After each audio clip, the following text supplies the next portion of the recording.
Consistency, consistency, consistency. Something that The Boys Season 5 did not have.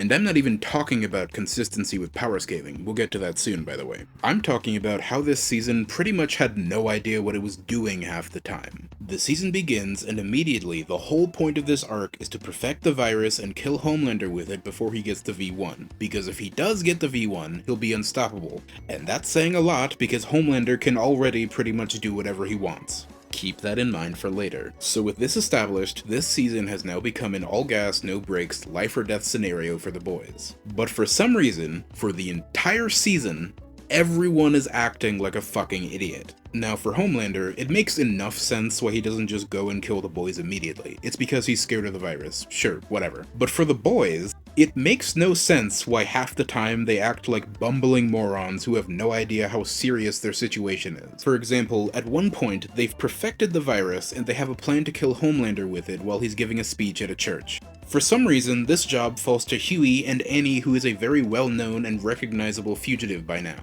All they have to do is sneak into the church and place the virus sprayer on stage near where Homelander will be standing later. But instead of doing so as quickly and quietly as possible, they just waltz straight into the church and walk into the stage area while talking to each other at a normal volume. Annie then stands in the middle of the stage where anybody who just so happens to walk in there could see her immediately. And that's pretty much exactly what happens. After a quick fight, they have to run away, ruining what, as far as they know, is their one big chance to kill Homelander. And does Butcher seem the least bit mad about this later?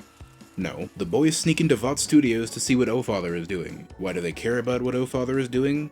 I don't know. But once again, they walk straight into enemy territory, and instead of just putting some surveillance equipment in to get the information they need, they loiter around where other people can see them, leading Hughie and Butcher to get caught when a nearby psychic senses them. Homelander can hear Frenchie lightly tap his finger against a doorframe across the room, but can't hear the heartbeats or the breathing of two people a couple feet from him. Soldier Boy gets choked out in like 5 seconds while barely fighting back, and for some reason his radiation blast takes like 5 times longer to work than it normally does. Black Noir just sits there and lets himself get choked out by a microphone wire and stabbed to death, even though he's durable enough to brush off getting Swiss cheesed by a minigun, and he can fucking fly. Bullets conveniently work on a soup all of a sudden. The Deep can't swim. Everywhere you look in this season, something is happening that makes no sense but has all of the plot relevance, and we haven't even gotten to the worst of it yet.